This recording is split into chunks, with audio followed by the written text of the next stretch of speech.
How to follow your excitement. And were we talking about that? We were earlier. How yes. odd! We almost never discuss that. I know, and I've personally explored and experienced that bunches and bunches of time, and how magical it is. Bunches and bunches. Yes.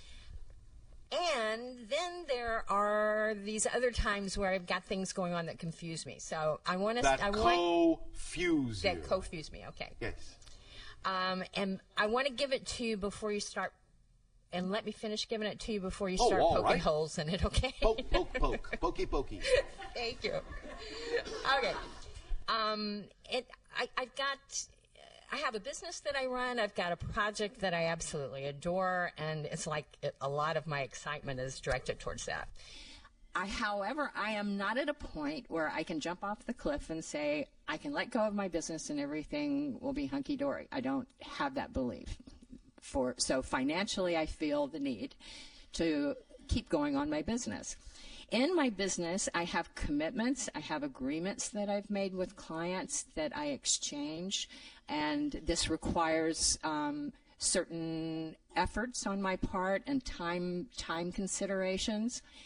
And then I have this idea of, well, I'd really rather be following my excitement right now rather than delivering this commitment or delivering this agreement, which in order to stay in business, I must do. Right? So. If you say so. Okay. Well, yeah, you're going to tell me. Okay. Or maybe. So I'm wondering how I can bridge this gap in a situation where I am in a co-creation that I have made agreements in, and I'm going to continue to be in that until I change. But then there's times when I really don't want to be fulfilling that agreement. I'd rather be doing this, but I know that in my integrity, I must fulfill that agreement to fulfill my integrity and do that other thing later, or, I'm not cool with my clients. So I would like you to shed some light on that for me, please, please, please. Click. Thank you. Oh, can I start poking now? You can poke. You have my permission to poke. Oh, all right. Thank you. Permission to poke. All right. Can you first illuminate for us if you actually have a specific idea in mind of what it is that you actually would prefer to be doing that you say excites you more than what you are doing? Yeah. I'm doing a project called the Pieces of Peace Project, and it's an exhibition that brings artists and scientists and behavioral experts and brings them together to give, the challenge is to give those who attend the event experiences of peace. Oh, all right. Thank you. Very exciting. Yes. This represents right now, in general, your highest excitement. Yes? Big time. Big time. Big time. Oh, all right. Yeah. Now, big obviously... Big event, so it's not like just go out and do it in 5 minutes. It's going to take a couple of years to pull it all together. Oh, all right, if you say so. Maybe. Okay, thank you. Thank you. Maybe. Okay. Have you ever heard us talk about the mechanism or the experience we call the threshold of believability? Possibly. It's where you allow yourself to imagine the thing that you say you wish to do in the most exciting way you wish to do it, and ask yourself if you believe beyond a shadow of a doubt if that can manifest within a certain amount of time. When you can answer yes immediately after asking the question, then you reduce the amount of time and keep reducing the amount of time and ask the question again until you suddenly find even the slightest amount of hesitation in your response to say yes. As soon as you find the slightest hesitation, you know right there that that's exactly how much time it will take according to your current belief system. And if you wish to reduce the amount of time, you have to find out by investigating your beliefs what beliefs you're holding on to that say it has to take that amount of time. Once you have addressed that belief and have integrated it, you can begin the process again, and you may find out that it will actually now take less time than you thought it would by having integrated that previous belief. And you keep going down and down and down until there are no more beliefs to integrate, And whatever time really is remaining at that point that you feel is necessary will be the natural amount of time it will take according to the belief system you believe it's important to hold on to for your growth and your process at that point. Does that make sense? In other words, you're saying what I'm comfortable with in the sense and of what works for you, and what and what is perhaps part and parcel of the theme that you actually need to explore with your current belief system structure. So if you're saying right now, I know beyond a shadow of a doubt that I can manifest this exciting thing absolutely no later than 2 years, yes, no problem at all. But then you ask, I know beyond a shadow of a doubt I can manifest this exciting thing within a year and a half, yes or no? Well, maybe. As soon as you hesitate, that tells you that that's how long it will take. And so you have to find out what would you have to believe is true in order for it to take that long. And many times you'll actually find that when you investigate the beliefs and integrate them and ask the question again, you'll sail right through that previous timeline and reduce it quite a bit. Because it is only the belief system that determines the timing of these things. Because everything is already instantaneously manifest. But then I only have so many hours of the day to And that's pull why this we huge say, thing and together. that's why we say, when you truly follow your excitement and act on it, you begin to realize that excitement is the driving engine and the organizing principle behind everything. So if you're really acting on your excitement and you act on it to the best of your ability every day, every moment, whatever it is you actually have time to do that day is all you need to do. And whatever you don't have time to do that day by following your excitement, you don't need to do that day. Wait a minute here. Yeah. I've given my word to people. I've accepted money from people. Yes. I have said I will do this for you and thank you for the money. Yes. So if I am going through tomorrow... Are we talking about your excitement now, or are we talking about the thing that you're just doing to bide your time? I'm talking about the thing that I'm doing to make money to support me. That's a different issue. That's Okay. not what we were discussing. Okay. What we were talking about was the thing that excites you the most first. We Okay. said if you act on your highest excitement, it is an organizing principle, and whatever it is you're capable of doing in the direction of your highest excitement Yes. in any given day will be sufficient for that day. Okay. Gotcha on that. Okay. In terms of doing other things you have said you will do, that's a different issue if you've laid out timelines in which you said you would do those things and made those kinds of commitments. Right. We're not talking about that. Okay. Now, Yes. nevertheless, the issue still is.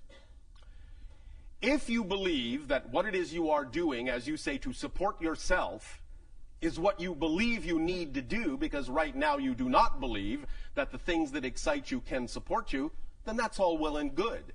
And it's up to you to choose whatever it is that seems to be the most exciting thing you can do to support yourself with your belief system, and do it in the most exciting way you can. At least do that. While you are still choosing to do something you say is not fully representative of your excitement, at least do it in the most exciting way you can. Right. Otherwise, don't do it. Do Right. something else.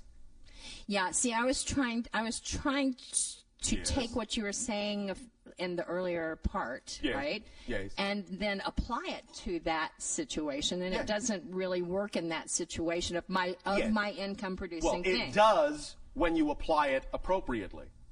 If Yes. I, for instance, Yes. there are like certain actions that Give us an example specifically. I have to make phone calls to architects and designers and try to make meetings with them. Stop. Do you enjoy any of that? Sometimes. Why do you enjoy it sometimes and not other times? Because sometimes I'd rather be doing my project than doing Why that. do you enjoy it sometimes? Do you notice that when I asked that question, you answered the negative side first, even though I asked the positive question initially?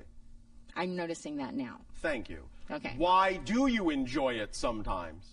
Sometimes I really connect with the person that's on the other end of the phone, and we have a lovely conversation, and it makes me feel good, and I make them feel good. All right. What about the other times is not exciting to you? When somebody gets kind of testy and like get off the phone kind of a thing. Now, let me ask you a very important question, if I may. Please. Are you ready? I am. Are open. you sure? Yes. Thank you. Why do you allow others to determine how you choose to feel? Because I got this inner child issue. And what is that inner child issue? Feeling like she's unwanted. Unwanted. So you're saying you believe that that's absolutely true? No, I've been working with that issue quite a bit. So you are lying. What do you mean? What I mean is, you just said I have this inner child issue where Right. I believe I am unwanted. Right. Well, and you said, do yes. you believe that's absolutely and true? you said, And I said, I've been working which on means no, you don't believe it's absolutely true, or you wouldn't be working on it. it. Right, okay. So, Okay. if you understand that the very fact you're working on it means you already know it's not absolutely true, you're done working on it. Because you already know it's not absolutely true. Well, that's great, except I still have the feeling. Because you keep choosing to buy into it again. This is what we talked about before. You know what you prefer, but you keep choosing the same thing that you say you don't prefer. That's why you have to find out the structure of that belief and understand how it's tricking you into believing you need to keep choosing something you say you don't want to choose. Because it's a choice. It's not automatic. It's not a habit. It's not an addiction. You already know it's there, so it's not a pattern. Once you know it's there, it's not a pattern. Once you know it's there, it's not a habit. It's a choice. So you have to ask yourself, if you keep choosing it, why? Why are you choosing it? You must be choosing it for a reason. Examine the structure of the belief, and you'll find out what the reason is. Then you can stop choosing it once you understand why you keep choosing it. Okay, so you're saying that I'm choosing it kind of more on a little less conscious level? No. No? You see, that is the catch-22. You're actually choosing it completely consciously, but you are afraid to understand and acknowledge that that's the case. Because you are afraid to examine why you're choosing it, because your negative belief is tricking you into believing that if you actually take the time to examine why you're consciously choosing the negative belief, that you'll actually find something out that says it is true that you are unworthy. But you will never find that out. I guarantee it. Because if you were truly unworthy, you wouldn't exist. Right. So you are choosing consciously, but you're actually afraid to look at that. And that's why you are, in a sense, blanking out on it. It's not really an unconscious choice. It's just that you're covering it up. I can feel it as you say that. Yes, I feel know. it in my gut. Yes, I know. Yeah. So that's why we have given you this permission slip to play with, so that you can expose the structure of that belief that is constantly reinforcing the idea of why you should keep choosing to buy into it. But that's what you're doing, and you're doing it consciously, because you actually don't believe that it can go any other way. Right. But since we have already established that the reason you're working on this to begin with is that you actually have an empirical knowledge that you are worthwhile, Right. then when you truly understand the mechanism we're talking about, you'll realize that there is no need for a process when you've already arrived at the conclusion. Many of your people are simply going off of the belief and the definition that when you discover a habit, that's the beginning of the process of changing the habit. It's not. When you discover a habit, you don't have it anymore. That's the end of the process. And if you understand that and define it that way, you will no longer experience any ramifications of that habit. But as long as you hold on to the idea that discovering it wasn't sufficient, that there is still something lacking within your ability to understand and absorb that, then you will continue to create a process for yourself. And that's all well and good, but I'm simply saying you don't have to. So that's up to you. But use the technique that we have discussed today, and you will find that it will help you. All right? Yeah. Yes. Thank you. Yeah. So on back to the question of the working the business thing, Yes. and sometimes enjoying it and sometimes Yes. not, and sometimes like really being pissed off because I can't do what I really want to do Yes, because well, I got to do this. you need to stop being angry with yourself, first of all. The only way you can change what is to accept and own what is as your creation. Right. And stop being angry at yourself for having created it. As long as you are angry at yourself for creating what you have created, you will never, ever, ever transform it because you're not willing to own it. You constantly push it away as if it has nothing to do with you. You cannot change what you do not own. You're right. Yeah, I can see know. that. I mean, I know. Sorry. I know you're right, but I see that. I see that you're right. Thank you. So. Okay. Allow yourself to be kinder and nicer to yourself because you deserve it. Right. All right? Mm-hmm. Thank you. Great. Thank you for that. And then Sean Randall asked me to ask you a question from Yeah. Darryl's. Yes, we know who Sean is. Okay. Wasn't totally sure. Her question was, in 2012, Yes. there's some attention going to solar flare activity. Yes. And she was curious about what, if you saw any unusual solar flare activity happening during that time. We will say, in a sense, that all that needs to be understood right now in delivering an answer to that question is what we said last night of your time regarding the whole 2012 scenario. Mm-hmm. So, she can refer to what we have already said, and that will be a sufficient answer for that question. Thank you. Thanks, Bashar. Hi, Bashar. And you, good day. We have a question from our News for the Soul listeners. All right. This question is... basically, the question was, what have you and your people learned from your experience of interacting with us? And can you share something about that with us? As we have said, we have learned that you have chosen to experience a masterclass transformational experience on earth of putting yourself in an extreme experience of limitation and yet still capable of transforming that.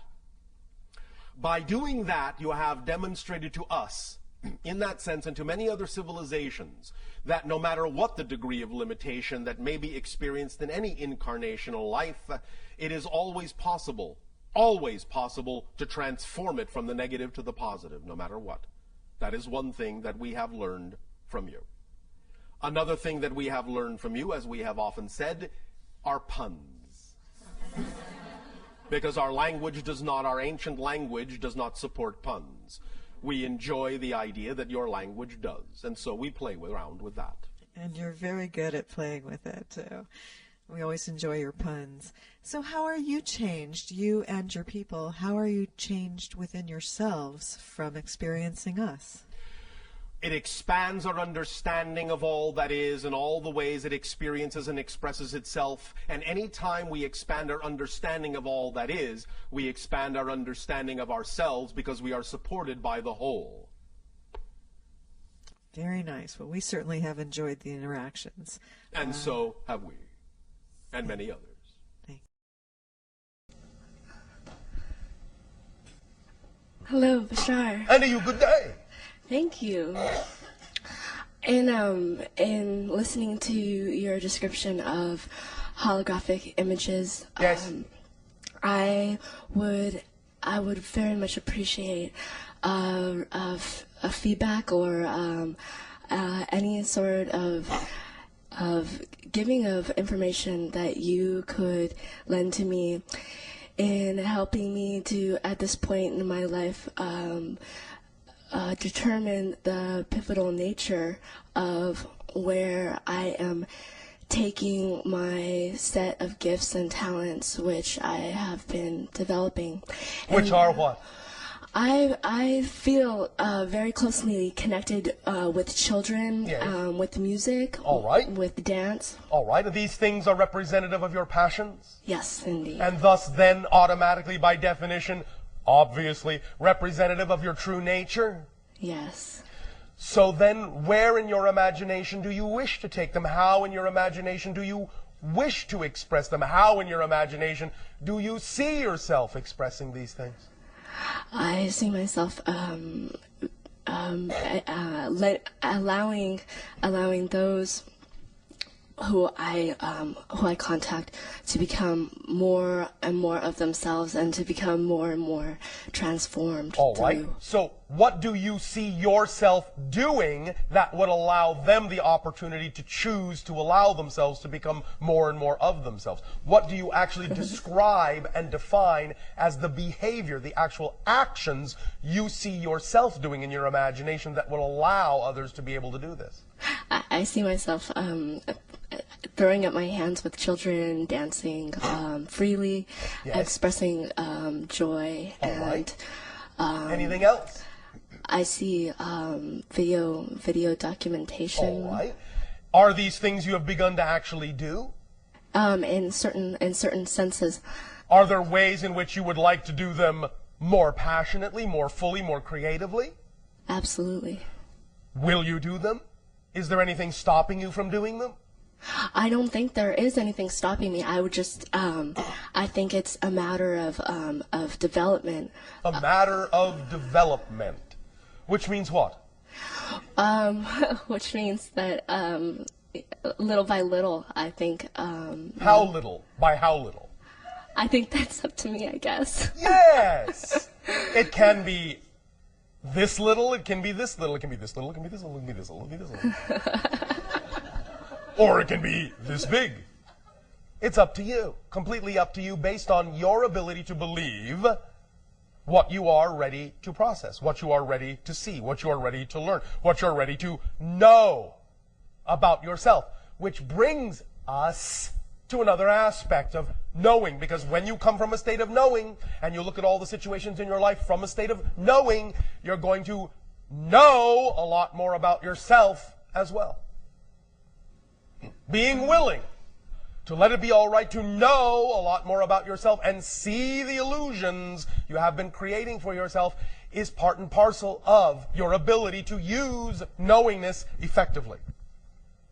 So when you go through your process, little by little, lot by lot, however you choose to develop, you can then take to heart that what your state of knowingness brings you about yourself is also equally important for you to achieve even greater states of knowing.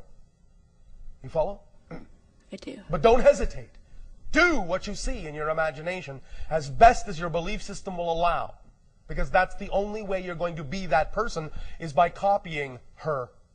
Copying the her you see in your imagination, doing the things you say you would like to do. As passionately as you see her doing them, do them that way. That's what she's for. To show you how to be that person. That's what your imaginations are for. To show you how to be the person you imagine you would like to be. All you have to do is behave like that person in all the circumstances of your life that you see her behaving that way in. Be like her. Be like him. Then you will be her, you will be him, and you will have her life, his life. Make sense? Yes. Does this help you? Yes. Thank you. Thank you very much. Happy dancing. Thank you.